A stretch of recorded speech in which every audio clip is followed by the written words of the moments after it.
Bonjour, vous écoutez Pause Report, le podcast qui décrypte et analyse chaque semaine l'actualité de la voile de compétition. Pause Report est produit par Tip & Shaft, le média des professionnels et des passionnés de voile de compétition. Tip & Shaft, ce sont 2 newsletters hebdomadaires en français et en anglais, des podcasts, des formations, un studio de production de contenu, une plateforme de vidéos à la demande Sailors, ainsi qu'un festival du film que vous pouvez retrouver sur tipandshaft.com. Je suis Axel Capron et je vous souhaite la bienvenue dans Pause Report. Bonjour à tous et bienvenue dans le 239e épisode de Pause Report, le podcast de Sailors qui explique, décrypte, analyse et décortique l'actualité de la voile de compétition sous toutes ses coutures en compagnie des meilleurs experts et désormais proposé un mardi sur 2.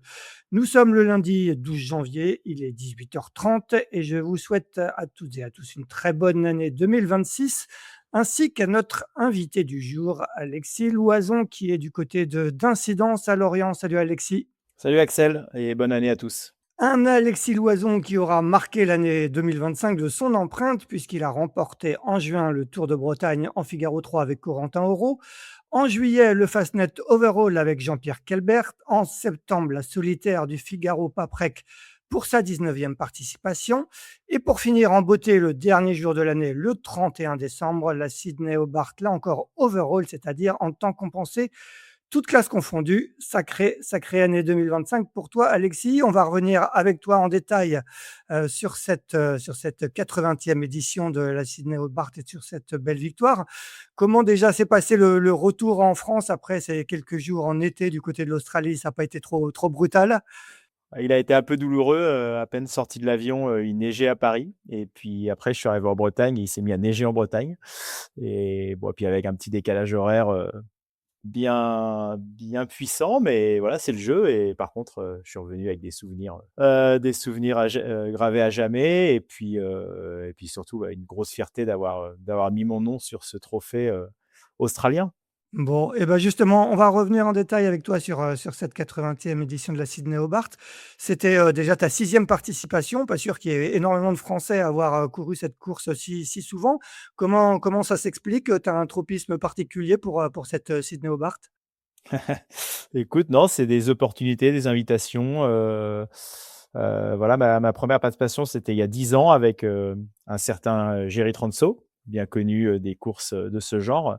Et là-bas, j'avais fait la connaissance de Michel Quintin, qui était le propriétaire du bateau qu'on avait pour cette 1re édition et donc Michel avait refait une campagne 2 ans après et il m'avait sollicité à nouveau et puis après, ça a été, la 3e fois, c'était la rencontre avec, Tanguy Fournier-Leray, qui est un Français installé là-bas depuis une dizaine d'années, qui avait beaucoup œuvré sur des Tours de France à la voile et cetera et en fait, c'était sur proposition de Nicolas Luneven que j'avais remplacé là-bas pour faire la nave, à bord du bateau de Tanguy, donc un First 44.7 et puis après, l'année d'après, en fait, c'est Tanguy, naviguait aussi sur un TP52 avec des Australiens et il cherchait un navigateur et il avait donné mon nom et les Australiens m'avaient appelé et puis, bah, l'année dernière avec un équipage de Français avec un JPK 1180 qui s'appelait, Cocody, Ouais. le bateau de Richard Fromentin et puis, bah, cette année en double avec, John Min, sur son JPK 1030, Min River. Bon, justement, comment s'est montée cette association? C'était ta première en double sur la Sydney Hobart. Comment s'est montée cette association avec cette skippeuse australienne? Alors un peu, de plusieurs façons, nous on avait avec la volerie Technique Voile et on avait accompagné, Jiang sur, quelques voiles quand elle avait commandé son JPK tout neuf, chez JPK Composite, via Jean-Pierre et puis, voilà, ça fait pas très longtemps qu'elle fait de la voile, elle veut toujours faire en double. Elle a toujours appelé les Français parce qu'elle prétend qu'on ait vraiment une plus-value, surtout en équipage réduit. Donc en fait, mes prédécesseurs, c'était Aymeric Belloir et Fanche Guiffant. D'accord. Et puis, voilà, on s'était revus cet été. Elle est venue essayer le JPK 1050, sur lequel j'ai fait la Fastnet avec Jean-Pierre. Et j'étais à bord, en fait, parce que voilà, je participais pas mal au développement de ce bateau. Et puis là, elle a contacté Jean-Pierre, elle m'a contacté, elle m'a dit, mais qu'elle voulait vraiment faire avec moi. Elle a pas mal insisté et puis voilà, donc j'ai accepté avec plaisir et je crois que j'ai bien fait. Tu la connaissais un peu là? Tu disais elle fait de la voile depuis pas très longtemps. Est-ce qu'il y avait un risque à se lancer sur une aventure, avec elle? Comment tu disais que tu est-ce que tu as accepté tout de suite ou c'est raconte-nous un peu? Alors j'ai pas accepté tout de suite, mais plus pour des histoires, que ma saison avait été quand même très chargée. Je Ouais, suis bien sorti sûr, de ouais. cette solitaire du Figaro, pas près que très fatigué. Mais à la fois, je trouvais que c'était une super opportunité. Le double, j'aime bien ça. Le JPK 10-30, OK, c'est un petit bateau là-bas, mais c'est un bateau que je connais très bien et qui est extrêmement marin. Donc, j'étais pas très inquiet sur le fait qu'on pouvait vraiment prendre du vent fort avec ce bateau. Voilà, on n'y allait pas avec un bateau. Enfin, voilà, au moins, je connaissais le bateau. Je savais qu'il était très bien préparé. Donc, j'avais quand même pas mal d'inconnus qui n'étaient pas des inconnus. Ouais. Et puis, oui, oui, c'est vrai qu'on se contactait de temps en temps. Moi, elle m'avait déjà demandé des réglages pilotes, des choses comme ça. Et puis, c'est vrai que j'ai fait les 4 dernières Sydney Hobart. Et donc, à chaque fois, je la croisais sur les pontons. Donc oui, oui, forcément, on était resté en contact. Et voilà, ça s'est un peu fait comme ça. Bon et comment se sont passés les jours avant le départ? Tu es arrivé quand sur place? Est-ce que vous avez eu le temps de faire quelques bords ensemble ou vous êtes lancés direct, comme ça sans aucun entraînement en commun? Je suis arrivé 8 jours avant le départ. Donc, Ouais. après, bah, déjà 24 heures d'avion. Mais assez vite, alors déjà, et c'est obligatoire de faire 24 heures en mer en configuration, donc bateau équipage. Alors, en tout cas, en double, c'est le duo complet. Donc, 2 jours après que je sois arrivé, on est parti 24 heures en qualif en se disant, bah, au moins, c'est fait. Moi, ça me permettait déjà de gommer un peu mon décalage horaire en mer, c'est plus facile. Ouais. On peut dormir un peu quand on veut. Et bien sûr, ça m'a permis aussi de vraiment voir en configuration ben, ce qu'il fallait encore faire sur le bateau. Comme le parcours n'était pas imposé, ben, on a un peu fait toutes les allures, mais notamment j'ai pu un peu faire du près, régler le mât, puis après sortir toutes les voiles, vraiment voir l'état des voiles, s'il y avait des petits ajustements à faire. Donc voilà, ça nous a bien occupés. Ouais. Et puis après, on est revenu. Puis après, on a fait quelques sorties à la demi-journée, on va dire, plus pour vraiment se caler sur les manœuvres, faire des petites marques sur les écoutes et des choses comme ça. Mais non, non, on n'a pas. C'est sûr qu'on aurait pu naviguer plus et s'entraîner plus, mais bon, moi, avec mon emploi du temps, c'était compliqué de venir bien, bien avant. Donc voilà, au final, on a été efficace. La période était courte, mais on a été efficace. Raconte-nous un petit peu à quoi ça ressemble un départ. Alors, en tout cas, le cadre de la Sydney Hobart, c'est une course, très, très populaire en Australie, sans doute même, la plus populaire. Il y a beaucoup de monde, beaucoup d'effervescence. Raconte-nous un petit peu l'ambiance, sur place. Bah, c'est vrai qu'il y a énormément, c'est très populaire, c'est très suivi. Chaque année, il y a énormément d'hélicoptères qui viennent filmer. Sur les pontons, il y a beaucoup de monde. Et puis, en fait, le plus marquant, c'est quand on part en baie de Sydney, qui est quand même un espace assez réduit. Bah, en plus des 100, 150 bateaux qui prennent le départ, tu as une multitude de bateaux accompagnateurs. Alors, ça va être du petit Zodiac au gros yacht, plein de voiliers, etc. Et c'est un peu la tradition. Le lendemain de Noël, on va voir le départ de la Sydney Hobart, quoi. Donc c'est un peu pareil. Il y a 2 couloirs de chaque côté. Ça fait un peu départ de route du Rhum. Ouais. Et puis c'est vrai que on est quand même dans un espace assez réduit, avec un gros virage parce que la baie de Sydney, elle donne pas directement lieu vers la mer. Donc c'est 4 lignes de départ parallèles. Et les gros partent devant. Et en fait, c'est un peu comme dans un stade. Tu as un peu des départs en décalé pour un 100 mètres ou on va dire un tour de stade en tout cas.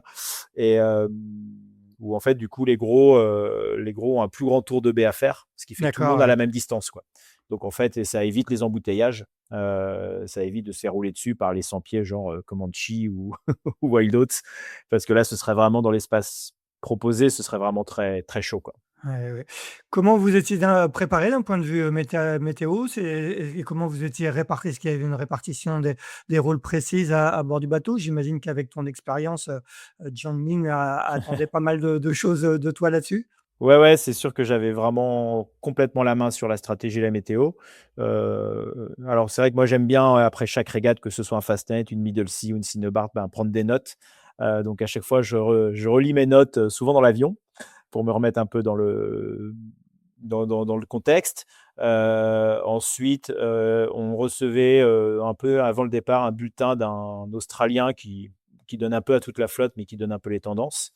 Et nous, on était accompagnés par Christian Dumas, qui D'accord, ouais. accompagne souvent des bateaux français ou pas, parce que je sais qu'il a souvent accompagné des victoires overall pour des Australiens. Et donc, Christian a fait un doublé parce que je sais qu'il accompagnait également le deuxième de la course. Donc voilà, Christian nous a bien aidé à nous faire des jolis bulletins.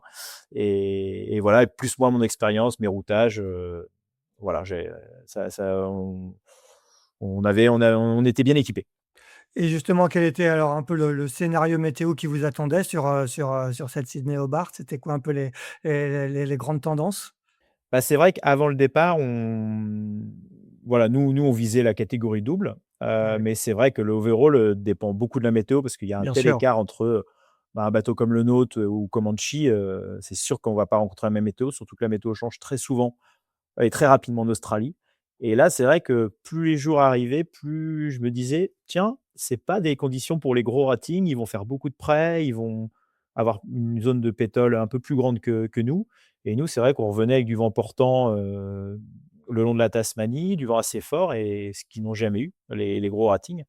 Et donc c'est vrai que très, très vite, ça s'est orienté vers une course, en tout cas pour des plus petits ratings. Ouais. Et après, voilà, c'est ce que je disais dans mon compte rendu, ça reste de la course au large, tout est possible.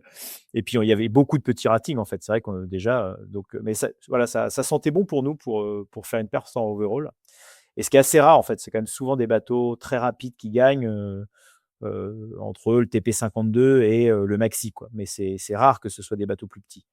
Et donc voilà. Et après nous, donc en fait, nous, on est partis avec du prêt.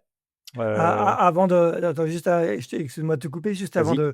de que tu me racontes un peu le déroulé de la course. En fonction de un peu de cette météo et aussi, du plateau, quels étaient un peu justement tu disais, nous on voulait, on visait plutôt un classement double. Quels étaient un peu, vos objectifs avant le départ et quels étaient un peu vos concurrents potentiels du coup? Bah, c'est vrai que, Zhang espérait beaucoup qu'on gagne le double. Ouais, Voilà, on pensait avoir un bateau pour et tout.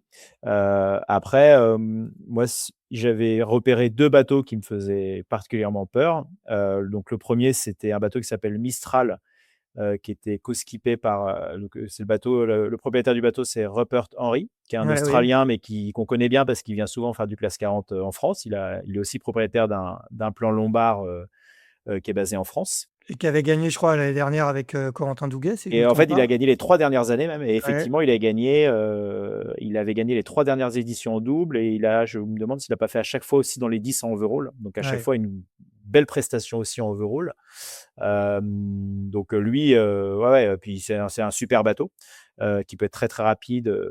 Voilà, donc un rating plus grand que nous, mais qui est aussi beaucoup plus rapide.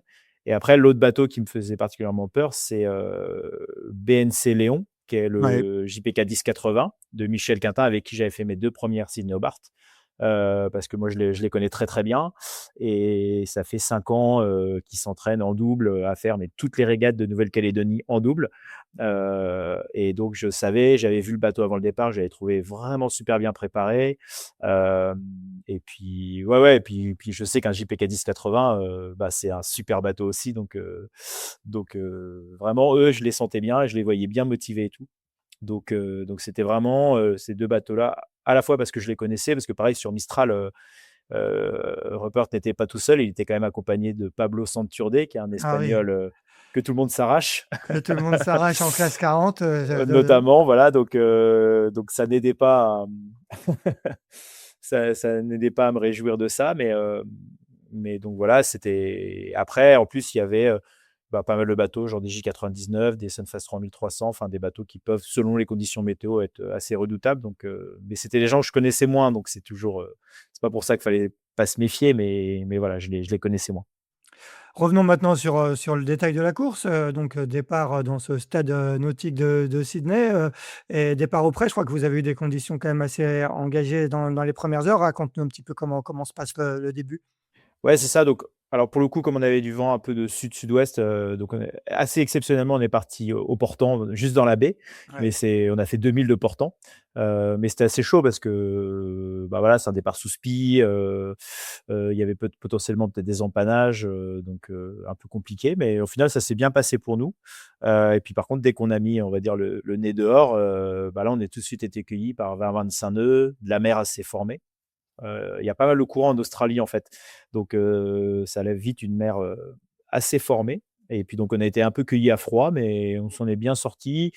Et puis, c'était pas non plus dantesque comme on peut voir par moment. Donc, voilà, c'était viril sans plus.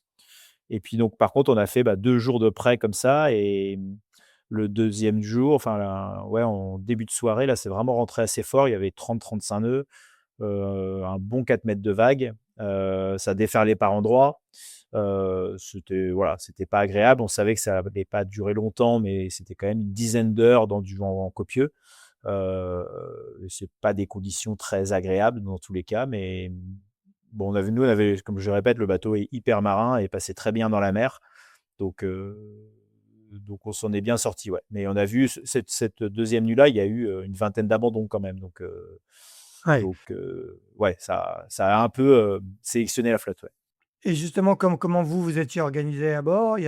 C'est un système de car classique, ou est-ce que sur une course qui va durer 4 jours comme ça, est-ce qu'on se met en mode, on fait tout ensemble pendant 4 jours? Ou, toi, tu es habitué, hein, ce genre de format, hein, Ouais, c'est une étape de Figaro quelque part? bah, pour être honnête, je me suis un peu retrouvé, ouais, à faire une étape de Figaro. Jean n'était pas très à l'aise de barrer dans la mer formée, Ouais. donc j'ai beaucoup barré à ce moment-là. Un peu mis le pilote, mais ça barrait moins bien dans les vagues. Là, c'est sûr que je me suis un peu cramé sur cette période-là. Mais bon, il n'y avait pas trop le choix. Et en plus, je savais que la deuxième partie, en tout cas avant le vent fort au portant, on allait avoir des conditions pour le coup hyper sympas avec du petit temps, mais enfin du petit médium, on va dire, où le bateau vraiment glissait bien. Et là, j'ai vraiment pour le coup pu me reposer plus. Donc voilà, on n'a pas fait un système de cartes très équilibré, Ouais. mais on a plus fait un système en fonction des conditions météo, quoi. Mais voilà, c'était le deal de départ, hein. C'était Jean, de toute façon, voulait me laisser la main. Et c'est pas pour ça qu'elle a rien fait. Au contraire, elle a Ouais, ouais. vraiment, voilà, elle était la plus motivée possible de voilà ce qu'elle voulait faire. Et on s'en est sorti comme ça. Donc au bout de ces 2 jours de près, de ces conditions de mer un peu difficiles, que vous êtes, à ce moment-là, vous êtes, déjà dans le coup? Tu dis qu'il y a pas mal d'abandons autour de vous? Il y a déjà un peu de «sélection naturelle» entre guillemets? À ce moment-là, il y a, après la deuxième nuit là, qui a sélectionné un peu la flotte, on apprend l'abandon de Mistral parce Ouais, que, Rupert s'est brisé les côtes, en tombant. d'accord. Donc un gros favori qui malheureusement doit abandonner et ils étaient bien placés et ceux qui étaient vraiment très bien placés, c'était, le JPK 1080 qui avait vraiment, fait un boulot formidable auprès parce que ils étaient non seulement en tête de la catégorie double, mais même dans le classement overall avec des calculs de distance sur temps, ils étaient hyper bien placés. Ils étaient souvent annoncés dans les 3 overall, alors malgré des gros bateaux, des bateaux vraiment typés pour le prêt et tout. Donc ils avaient vraiment, ils étaient, ouais, autour d'eux, c'était des 40 pieds, quoi. C'était pas des, c'était Ouais, pas des ouais. 33 pieds, quoi. Donc ils nous avaient vraiment mis beaucoup de distance. Et nous, pour le coup, on était dans un paquet serré avec un peu toute la flotte double, des 3003, des J99, plus plein d'autres bateaux. C'est vrai que nous, on croisait beaucoup de monde à ce moment-là. Il y avait du monde dans le bourg, ouais. Mais voilà, BNC, c'était vraiment échappé, ouais. Justement, quand on fait une course à handicap, comme ça, comment on se situe un petit peu par rapport à la flotte? Même, bon, tu as tes concurrents directs dont tu nous as parlé, mais est-ce que tu regardes, tous les bateaux autour de toi? Ou est-ce qu'au contraire, on essaie d'abord se concentrer sur bien faire marcher son propre bateau sans trop regarder autour de soi? C'est quoi un peu la stratégie, à bord? Bah, c'est vraiment déjà de regarder ce qu'on fait soi, parce que Ouais, c'est vraiment un coup à faire des bêtises, en fait, de contrôler des bateaux qui se ressemblent pas, qui voilà, et c'est un peu la limite de l'exercice, mais c'est sûr qu'il y a des bateaux qui sont plus à l'aise auprès que d'autres. Donc c'était aussi se dire, ouais, par exemple, et le JPK 1030 n'est pas pour moi un excellent bateau de prêt. C'est honorable, mais c'est pas pour ça qu'il a été fait.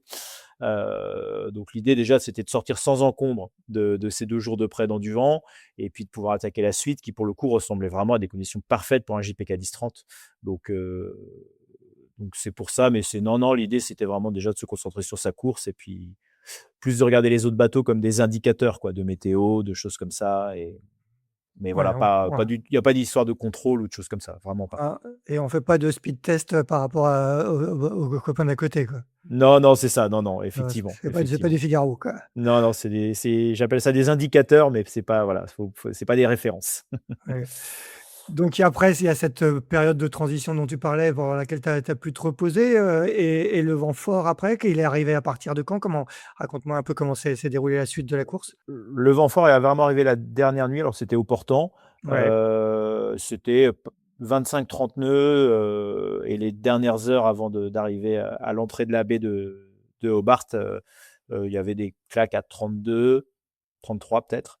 Mais on avait quand même eu une troisième nuit, notamment où il y avait, je sais pas, 15-17 nœuds de vent, le bateau glissait tout seul. Ça, c'était vraiment génial. Euh, et donc, oui, nous, on était sous grand spi tout le temps. Et la dernière nuit, la mer commençait à être agitée. On est passé sous petit spi à la tombée de la nuit. Alors, c'est assez rigolo parce qu'on était entouré de bateaux en équipage. Et puis, je pense que tout le monde s'était un peu mis une butée, genre dans 25 nœuds, on va passer sous petit spi. Et donc, on ouais. s'est retrouvé à le faire en même temps que d'autres bateaux en équipage. Et les bateaux en équipage ont tous foiré leur manœuvre. Et nous, on a fait une manœuvre, on est passé à côté d'eux. Et les Australiens, à l'arrivée, sont venus nous voir en nous disant: mais comment vous avez fait ça? Ça, c'était un beau moment parce que ouais, ils se sont tous gaufrés. Et nous, on a fait une manœuvre qui était vraiment bien. Donc, ça nous a permis de creuser un peu sur ces bateaux-là aussi. Et puis après, la dernière nuit, ouais, il y avait un peu de vent, mais bon, je pense on avait un bon bateau pour ça, mine de rien, un bateau avec un bisafran, etc., qui plane. Voilà, ça allait vite et facile, quoi. Donc, c'était à la fin, c'était un peu chaud, mais parce qu'en plus, je crois qu'on commençait vraiment à fatiguer. Ouais. Mais dans l'ensemble, ça s'est hyper bien passé. Ouais. Ouais. Et pour le coup, le JPK 10-30 est vraiment taillé pour surfer les vagues et aller vite au portant. Donc là, on savait en plus qu'on faisait un gros retour sur Léon et qu'on arrivait à creuser sur tout le monde, quoi. Cette fin de parcours, tu l'as faite, intégralement à la barre? J'ai un peu mixé avec le pilote. Ouais. Ouais, dans les moments un peu où j'étais fatigué, pareil, Jang, elle se sentait pas de barrer. Elle avait jamais fait. Donc j'ai passé un peu de temps à régler le pilote et j'étais pas loin en cas de. Mais bon, c'est vrai qu'à la fin, je commençais à être hyper serein parce que le pilote barrait très bien. Hyper serein et justement, sur la fin, est-ce que vous avez tu savais que vous étiez dans un bon coup pour faire un bon résultat au général? Dans quel état d'esprit vous étiez sur cette fin de parcours? Ah bah on donnait tout, hein. C'est vrai que en fait, il faut s'annoncer à Tasman Island. Tasman Island, c'est une petite île qui est à l'entrée de Storm Bay. Ouais, C'est à 40 milles de Hobart. d'accord, Et ouais. après, la Storm Bay, c'est une baie qui est hyper piégeuse parce que ça finit dans une rivière, etc. Et à la fin, il y a du courant et puis il peut ne pas y avoir de vent. Donc c'est une baie qui est très piégeuse. Et en fait, j'entends Léon s'annoncer à Tasman Island et à ce moment-là, on est 10 000 derrière, un truc comme ça, mais on est à 10 nœuds, donc on est à 1 heure derrière. Et je savais qu'en compensé, pour 4 jours de course, il fallait en gros qu'on arrive 1 heure derrière. D'accord, ouais. Donc je savais que, voilà, puis on avait à l'AIS, tous les 3003, les J99, tout ça, ça avait disparu depuis un petit moment. Sur la carto, c'était assez loin. Donc je me suis dit, tiens, là, on est vraiment bien, quoi. Et après, par contre, le JPK 1080 alors, soit mieux navigué ou en tout cas n'ont pas eu les mêmes conditions, mais ils se sont beaucoup moins arrêtés dans la baie de Hobart. Et nous, on a passé un long moment à l'arrêt en attendant la transition du vent. Et à un moment, le vent a relancé tout le monde, mais Léon était déjà arrivé. Et du coup, au fait, on a vu qu'il nous manquait du temps pour battre Léon. Mais par contre, on a vu que derrière, tous les bateaux qui arrivaient au fur et à mesure, qui avaient des plus petits ratings, ils n'arrivaient pas à sauver sur nous. Donc, très vite, ça s'est déguisé, enfin, ça s'est dessiné pour un deuxième place overall et deuxième place en double, quoi. Justement, ces calculs overall, on les fait en permanence, quand on est dans le coup comme ça? Alors là, il n'y avait pas besoin parce que le site internet proposait des Ah calculs. d'accord, OK, ouais. Donc, avant que tu passes la ligne d'arrivée, tu avais déjà les calculs en fonction de ta vitesse Ah oui, et d'accord. du temps la distance qui te restait à faire. Donc ça reste un peu c'est pas exactement ça là, mais ça permet quand même d'avoir une bonne idée du timing. Et puis moi, j'avais, dans tous les cas, en double, j'avais un peu fait mes calculs pour combien par jour de course il faut mettre à chaque bateau ou l'inverse. Donc, mais non, non, moi je suis pas très bon là-dedans à toujours calculer et tout. Je préfère déjà me concentrer pour faire avancer le bateau et ça reste quand même des choses pas très maîtrisables, quoi. Dans tous les cas, on Bien essaie de sûr. faire avancer le bateau le plus vite possible et ce que font les autres, ça reste différent, quoi. Ouais, bien sûr. En passant la ligne d'arrivée, vous dites quoi du coup? Bah, on est content de nous déjà parce que, bah, c'était pas une mince affaire, puis on s'est bien entendu, on est arrivé avec un bateau, ce que j'ai dit, on a dit: «Bah, dis donc, je sais toujours pas où est la caisse à outils». Ouais, On n'a rien cassé de tout alors que c'était quand même des conditions où il y avait moyen. ouais, Donc voilà et puis oui, oui, on s'est dit: «Bon, c'est quand même super parce que, on va peut-être pas gagner le double, on va peut-être pas gagner l'overall» qui était quelque chose auquel on n'aurait même pas imaginé. Et par contre, on se disait qu'on allait gagner la catégorie IRC6, qui était la ouais. catégorie des petits bateaux. Et donc voilà, Django était hyper ravi, moi aussi. Et puis, en fait, après, bah, c'était un peu, de toute façon, il faut attendre les autres bateaux pour voir si on va perdre des places par rapport à des plus petits ratings ou pas, quoi. Bien sûr. Et physiquement, dans quel état tu termines? Parce que j'imagine que c'était quand même assez engagé. J'ai vu les photos de toi, tu as les traits un petit peu creusés quand même à Je l'arrivée? suis explosé, c'est Ouais, clairement, je suis explosé comme une étape de la solitaire parce que bah, j'ai pas eu beaucoup d'occasions pour dormir et c'est vrai qu'à la fin, bah, ça a pris un peu plus de temps que prévu dans la baie. Pour tout te dire, c'est la première fois que j'ai des hallucinations sur une course où je suis pas en ah oui, solitaire. Ouais. ah oui. Et alors, en plus, peut-être que le décalage horaire, j'ai été pas complètement gommé, et cetera. Mais en tout cas, ouais, je suis arrivé vraiment dans un état, mais de fatigue, intense. Ouais, ouais. Et elles ont ressemblé à quoi ces hallucinations? Ah, c'était mes classiques, j'entends de la musique alors qu'il y a pas de musique, je vois des vagues qui se déforment en cailloux, enfin bon et c'est voilà, c'est un peu toujours les mêmes mais je me suis vraiment fait réflexion en me disant: «Bah, dis donc, j'ai jamais eu ça en équipage, quoi». Ouais. Mais ça valait le Le coup. Tu m'étonnes. Le passage de ligne, c'est à Hobart, ça ressemble à un passage de ligne, sur une grande course, beaucoup de monde, aussi, pas comme au départ à Sydney, beaucoup de bateaux accompagnateurs. Comment vous êtes accueillis là-bas? Alors là, il y avait quelques bateaux de médias, mais je sais pas, il devait y avoir 2 ou 3 bateaux, un Ouais, drone et cetera. C'est une toute petite ligne, que tu dessines un peu au dernier moment et par contre, d'accord, ce qui ouais. est hyper génial, c'est il y a énormément de monde sur les quais et à Hobart, tous les ans, il y a un truc qui s'appelle, Test Festival. C'est un festival de un peu toutes les bouffes, du monde, D'accord, dans ouais. des grandes halles avec des concerts et cetera et en fait, la tradition est de passer devant les terrasses, de ces halles-là où là, pour le coup, tu es accueilli comme comme des on Comme est une tous accueillis comme des rockstar, héros et tout et ouais.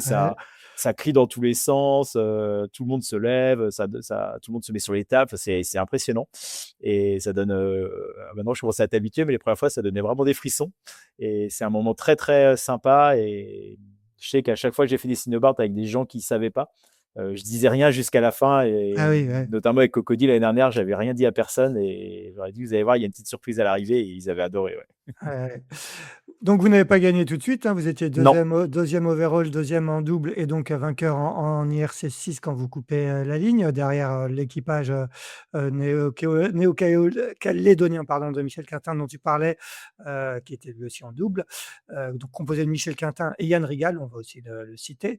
Finalement qui a été pénalisé pour avoir enfreint une règle. Est-ce que tu peux, nous expliquer, exactement comment ça s'est passé? Quelle règle il a enfreint? Une règle apparemment qu'il connaissait pas. Ouais, ouais, en fait, moi, quand BNC Léon coupe la ligne, en fait, je remarque que mon téléphone n'arrête pas de vibrer. On a le droit au téléphone, sur une Cinebart et Ouais, je remarque que mon téléphone n'arrête pas de vibrer dans la poche de mon ciré et je finis par le prendre et là, je reçois énormément de fois la photo du bateau, par différents, clients de la voilerie, gens avec qui j'ai déjà navigué, connaissances et tout. Mais je sais pas, j'ai dû la recevoir 8 fois la photo, quoi ouais, et à chaque fois en disant: «Mais tu as vu, c'est interdit de faire ça et tout», et alors bon, moi, je suis concentré sur mon bateau, je dis: «Bon, OK», je remets le téléphone dans la poche, je dis: «Bon, c'est voilà, on verra ça plus tard» et puis à ce moment-là, bah, Djang aussi reçoit la photo, avec, pareil, le même message et tout et donc elle me dit: «Tu as vu?» et tout et je dis: «Bah, oui, oui, bon». Je dis: On reste concentré sur le bateau» et puis on coupe la ligne d'arrivée et puis, bah, le téléphone continue de sonner et cetera. On Et en fait, très vite, ben, Djang, elle comprend qu'il y a une faute, de l'équipage de BNC. Nous, il y a beaucoup d'équipages qui viennent nous voir en nous disant qu'ils vont réclamer. Et puis en fait, du coup, ben, nous, on se met à malheureusement poser aussi une réclamation parce que de toute façon, en fait, Ouais. c'était parti. Et en fait, derrière, cette réclamation a été finalement gérée par le comité de course assez vite. Donc en fait, nous, on a retiré notre réclamation comme tous les autres bateaux. Et c'est quelque chose qui s'est passé entre le comité et D'accord. qui a été mis au courant également de cette utilisation de SPI. Je vais revenir après la règle. Ouais. Voilà, du coup, c'est le comité contre l'équipage D'accord. de Ouais. BNC Léon qui s'est retrouvé devant le jury. Et nous, on n'est pas D'accord. intervenu devant le jury. D'accord. Et donc, cette fameuse règle, Et c'était? donc, cette fameuse règle, c'est l'utilisation d'un tangon sur un SPI asymétrique. Alors, on a le D'accord. droit de tangonner un SPI asymétrique, mais par la mure, pour le déporter de haut vent. Mais par contre, on n'a pas le droit d'utiliser un tangon pour écarter le point d'écoute. D'accord. Voilà, et c'est dans une règle, donc c'est pas une règle australienne, hein, c'est une règle D'accord. internationale de voile, la 55.3, un truc comme ça. J'avoue, je suis hyper honnête que je la connais. Je savais qu'il y avait une histoire comme ça, mais j'aurais été incapable de réciter la règle exacte. Mais je savais qu'il y avait une histoire comme ça sur l'histoire d'outrigger et de tangon déporté. Voilà. Puis après, le jury a statué.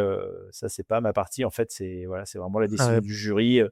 Je sais qu'ils ont baissé leur. Ils étaient partis pour mettre 2 heures de pénalité, ce qui aurait fait perdre beaucoup plus à l'équipage de BNC Nouvelle-Calédonie. Et l'équipage a vraiment bien réagi en faisant une reconnaissance de faute, voilà, en expliquant du mieux possible qu'effectivement, ils ne connaissaient pas la règle. Effectivement, s'ils connaissaient la règle, je ne pense pas qu'ils l'auraient fait devant les caméras. Ouais, c'est clair. Voilà, donc là, ils ont eu une pénalité amoindrie pour leur permettre de garder cette seconde place, de gagner en IRC5 et de gagner la snowboard en amateur. Donc D'accord, ouais. voilà. Bon, et vous, alors quand vous apprenez ils sont pénalisés d'1h05, donc vous gagnez overall, double et IRC 6, IRC 6, vous le saviez? Quelle a été la réaction avec, Gian? Bah, c'est toujours particulier. Déjà, on préfère ne pas passer par le tapis vert pour gagner une Ouais, bien régate. sûr. Par exemple, pour comparer à la victoire avec Jean-Pierre sur le Fastnet, on savait que les petits ratings étaient très, très loin et voilà, en fait, on savait en coupant la ligne d'arrivée qu'on allait gagner le overall, quoi, même si Ouais, il aurait fallu un scénario, mais voilà, il aurait fallu que les petits ratings d'un coup aient du vent qui n'était pas annoncé, etc. Mais donc on savait. Là, pour le coup, on savait pas en passant la ligne, on savait même pas le jour même. Du coup, c'est très particulier. Donc, mais voilà, d'un coup, c'est beaucoup de fierté. Mais oui, c'est une annonce particulière, quoi. C'est très différent. Déjà, c'est encore plus différent quand tu es en monotypie où voilà, c'est encore plus facile. Là, voilà, il y a plein de choses qui font que t'es pas mis au courant de la même façon. ouais, bien sûr, ouais. Et puis en fait, d'un coup, tout s'est chamboulé parce que d'un coup, ils nous ont dit bon, maintenant, on va vous remettre le trophée, on va faire tout ça et tout. Donc c'est vrai que avec tout ça, mélangé avec la fatigue, parce qu'il y a encore beaucoup de fatigue, même le lendemain, Ouais, c'est assez particulier, mais voilà, on n'en revenait pas parce qu'en plus, pour être vraiment honnête, on n'y allait vraiment pas pour ça. Et moi, déjà dans ma tête, je m'étais dit si on arrive à gagner le double, ce serait vraiment déjà bien, quoi. ouais, Donc, et voilà, et c'est particulier. ouais, et derrière, c'est beaucoup de sollicitations. Vous avez eu, beaucoup d'interviews. Quel a été un peu le regard des Australiens sur votre victoire? Ils ont tous été très impressionnés. Je crois que c'est la 5e fois seulement que le double est autorisé sur une Sydney Hobart. Ouais, Donc, c'est pas trop dans leur culture. C'est quand même plus une culture anglo-saxonne à faire des bateaux en équipage complet, etc. Donc déjà, un petit bateau qui gagne en double. Je crois que c'est la première fois qu'une femme skipper gagne ouais, l'épreuve. Il y avait beaucoup de premières fois. ouais, ouais. Donc oui, oui, ça a été très impressionné. Moi, ils ont été très impressionnés de savoir que 6 mois avant, j'avais gagné le Fastnet. Ouais. Donc ça a été beaucoup rappelé. Et même moi, je ne me rends toujours pas compte. Mais donc ouais, on a été énormément sollicité pendant les heures à venir, etc. On n'a pas pu se reposer, et puis on n'a même pas pu atterrir en fait, quoi. Ouais, ouais. Tu vas devenir très, très demandé maintenant en Australie alors, après une Mais pas victoire que, comme pas ça. que en Australie. Pas qu'en Australie, mais en tout cas en Australie. Est-ce que j'imagine que peut-être que certains te connaissaient, mais j'imagine que pour ta notoriété, en tout cas là-bas, ça met un sacré coup de boost. Bah, en tout cas, ça a été mais à chaque édition, c'est l'occasion de faire des nouvelles rencontres, c'est vrai et il y avait des gens que j'avais rencontrés sur l'Admiral's Cup, les équipages Ouais. australiens et néo-zélandais que j'avais rencontrés sur l'Admiral's Cup, que du coup, j'ai eu plaisir à rencontrer là-bas, en tout cas certains équipiers. Donc oui, oui, c'est sûr, ça ne peut que aider. Quelle place ça tient une victoire sur la Sydney Hobart dans une carrière qui en compte d'autres? Bah, c'est une épreuve qui est tellement, déjà, il y a pas beaucoup de Français qui y ont participé. Je crois que je suis le premier Français, en tout cas comme co-skipper, à l'avoir remporté en compensé. Donc voilà, mais c'est vraiment, c'est tellement loin de nous, voilà, et puis on sait quand même, souvent quand on voit les images que c'est une course qui est dure avec du vent et tout, et je confirme, il y a souvent du vent et de la mer et c'est quand même pas la plus facile des épreuves. Non, c'est beaucoup de fierté, c'est clair. Voilà, c'est aussi, je trouve, c'est aussi un beau clin d'œil de montrer encore une fois, ben, ce que la course au large française et l'école de la Ouais, course au large française, par le Figaro, le Tour de France à la voile, tout ça, ben, ça montre qu'à l'international, ben, ça fait, comment dire? Ça fait des dégâts ouais. et surtout, voilà, ça fait une belle promotion, je trouve, de tout ça et c'est ça, et en fait, ce qu'il faut retenir surtout, je pense, c'est un peu voilà, c'est la façon dont nous on navigue ici, ça marche très bien là-bas, quoi, c'est Ouais, sûr. ouais, ouais. Tu finis donc une année exceptionnelle, hein, avec, 3 victoires marquantes, le Fastnet, la Solitaire du Figaro Pas avec la Sydney Hobart, plus le Tour de Bretagne quand même que je souligne avec, Corentin. C'est quoi ton podium, si tu devais faire ton podium de ces 3 courses et pourquoi? Ah bah, c'est la solitaire en un, mais ça c'est voilà, c'est il y a même pas de classement pour le coup. C'est celle que je rêve depuis que je suis gamin et ça reste pour moi la plus dure à gagner donc de l'avoir enfin rapportée après toute l'énergie que j'ai pu mettre dedans, c'est voilà, il y a un gros fossé entre, cette solitaire et les autres courses. Après, ben, je pense quand même que d'avoir, gagné avec Jean-Pierre, le Fastnet avec une arrivée à Cherbourg, ça c'était vraiment quelque chose. En plus, c'était son nouveau bateau, les JPK gagnaient souvent le Fastnet, mais Jean-Pierre Kelbert n'avait pas encore gagné le Fastnet, donc je lui devais bien ça et en plus on s'est super bien entendu. Voilà, on s'est régalé à redescendre du Fastnet au portant, à doubler tous les bateaux. On s'est dit: «Mais c'est pas possible, c'est pas possible», donc ça, c'était un grand moment, de retrouver mon père avec qui j'avais gagné 12 ans avant, qui est venu sur l'eau, pour le passage de la ligne d'arrivée, donc ça, c'était chouette.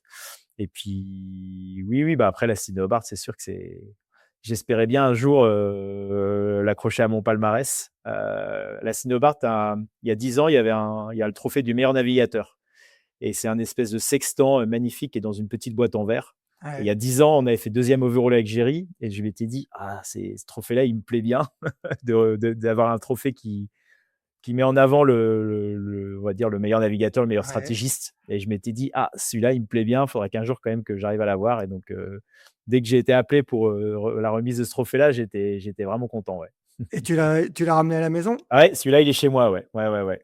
Bon, c'était, vraiment une année donc comme je le disais, hein, exceptionnelle et qu'est-ce qui a fait que cette, année tout a marché ou quasiment, hein? Je crois que tu as pas gagné en classe 40 avec Guillaume Pirol, je crois que vous avez fait quatrième de la course que vous avez faite en juillet, hein, c'est Ouais, les ça? Sables Ouais, Horta, ouais, les ouais, ouais. Sables Horta, voilà, On a bien cru 4e. gagner parce que le matin de l'arrivée, on était en Ouais. tête, mais bon, ça reste de la course au large. Qu'est-ce qui fait que cette année, toutes les planètes se sont alignées? C'est le fameux flow dont on parle de temps en temps qui touche les sportifs de haut niveau? Ouais, je crois qu'il y a vraiment ça, il y a vraiment ça, il y a, voilà, un enchaînement, plein de voilà, c'est beaucoup de travail aussi, hein, c'est clair, hein, Ouais, bien sûr. j'ai jamais rien lâché non plus là-dessus et puis surtout, en fait, depuis quelques années, il y avait pas mal de fois, je me remettais en question en me disant: «Bah, non, j'ai pas gagné, donc c'est pas, je m'y prends pas bien» et puis, ça fait un petit moment où je me dis: «Mais non, en fait, je me prépare de la bonne façon. Maintenant, il faut attendre, quoi. Il faut être patient et juste se dire: «Bah, pourquoi pas moi?» et tout, quoi. Puis après, bah, il y a une grosse part de réussite que Sur la solitaire, je pense pas que ce soit de la réussite. Ça s'est bien enchaîné, voilà. Puis j'ai été présent sur les 3 étapes. Après, gagner overall une Fastnet ou une Cinnabar, ben, déjà, il faut que la météo Mmh. favorise ton type de bateau. Donc là-dessus, voilà, là-dessus, ça, j'y peux rien. C'est clairement un truc pas maîtrisable, mais voilà, c'était écrit que c'était la bonne année. Et puis, bah, toi, pour en revenir aussi au Tour de Bretagne qu'on a fait avec Corentin Auro, c'est vrai on avait super bien navigué. Et donc voilà, c'était le flow. C'était vraiment, c'est l'enchaînement qui fait que de toute façon, il peut rien nous arriver. Et même pendant le Tour de Bretagne, on n'arrêtait pas de se dire, de toute façon, il pourra rien nous arriver. Ouais, et On est, d'ailleurs, Corentin nous avait dit avant la solitaire du Figaro que vu comment vous aviez navigué sur ce Tour de Bretagne, il te sentait bien pour aller la gagner. Une année exceptionnelle, bon, tu as pas été marin de l'année, mais parce qu'il y a eu une autre performance exceptionnelle, cette année, celle de Charlie Dalin qui a gagné le Vendée Globe en 64 jours et dans les conditions dans lesquelles on connaît maintenant. Quel est toi ton regard sur ce titre de marin de l'année de Charlie? Ah bah, c'est amplement mérité. Moi, Charlie, je le connais depuis le Figaro. Ouais. C'était un bosseur, mais vraiment un acharné. Pour le coup, il a jamais gagné la solitaire, mais j'aime bien rappeler qu'il a fait 5 podiums d'affilée. Ouais, ce qui n'a jamais été fait, hein. Ce qui n'a jamais été fait. Voilà, je crois qu'on est 37 à avoir gagné le Figaro, mais par contre, un mec qui a fait 5 podiums d'affilée sur la solitaire, il y en a qu'un. Donc, c'est un truc incroyable.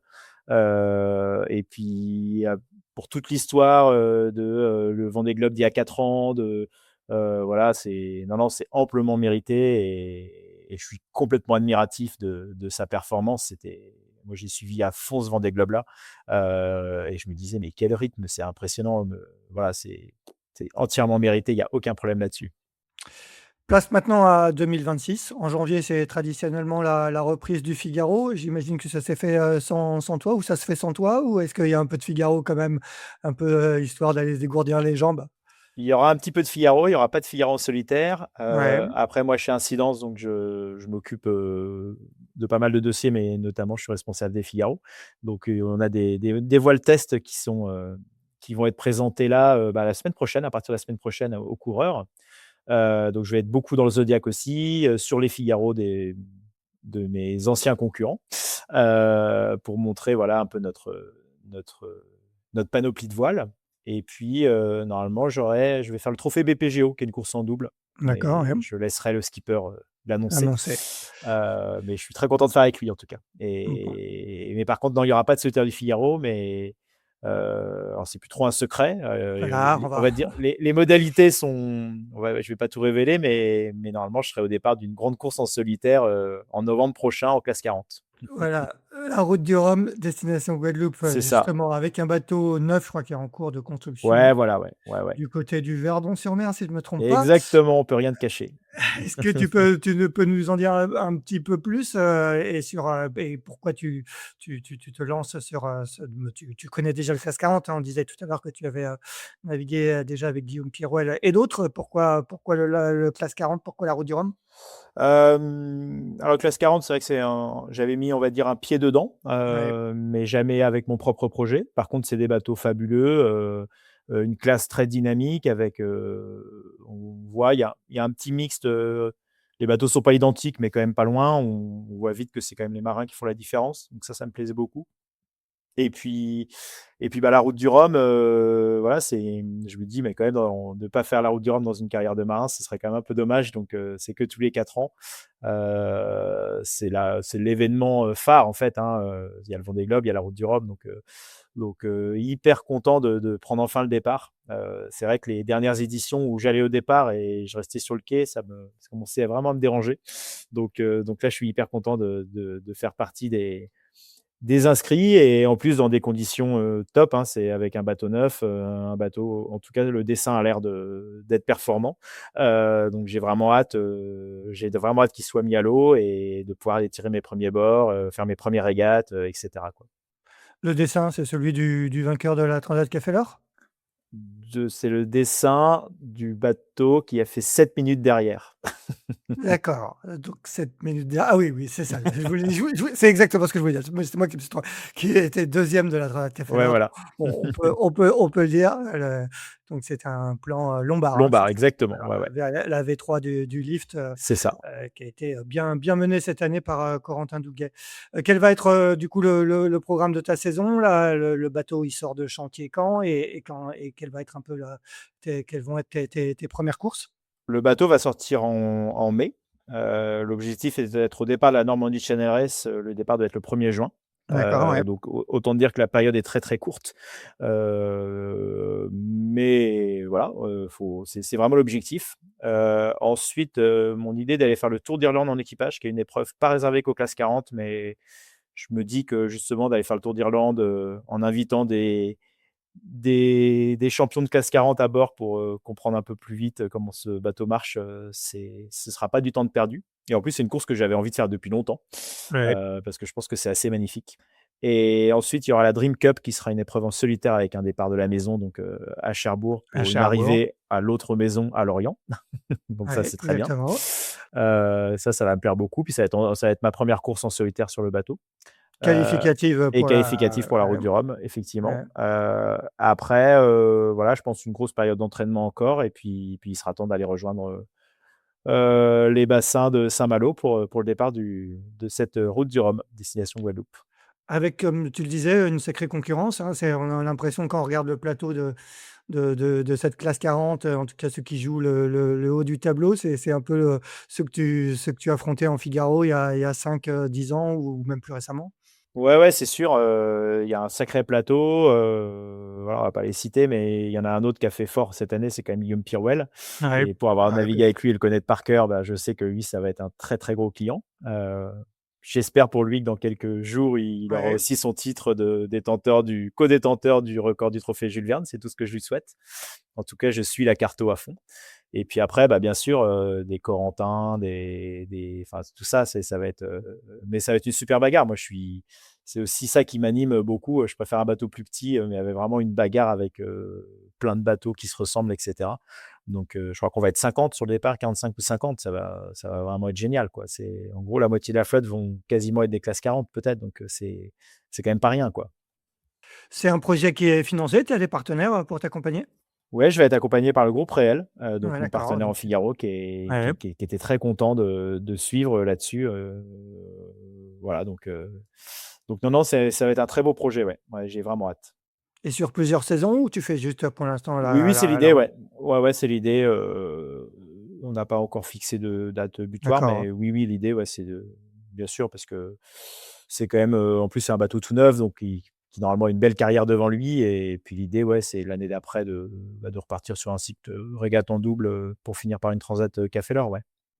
Bon, en tout cas, tu auras mis la barre assez haut en 2025, et il va falloir essayer de faire, aussi bien en 2026. En tout cas, c'est tout ce qu'on te souhaite, Alexis. Merci beaucoup, de nous avoir réservé, ce premier numéro de l'année 2026. Et ben, on se retrouve dans 2 semaines et plus une semaine, 2 semaines maintenant, le 26 janvier pour, ça sera je sais même plus, 240e 240. numéro ouais, de Pause Report. Merci beaucoup, Alexis. À très Ouais, bientôt merci. et bonne journée à tous. Salut, à très vite. Merci d'avoir écouté cet épisode de Pause Report. N'hésitez pas à nous dire ce que vous en pensez en bien ou en mal et n'hésitez pas à le partager. Si vous souhaitez suivre l'actualité de la voile de compétition, je vous encourage à vous abonner à la newsletter de Tip & Shaft, envoyée chaque vendredi à 17h. Pour vous inscrire, ça se passe sur tipandshaft.com. À bientôt!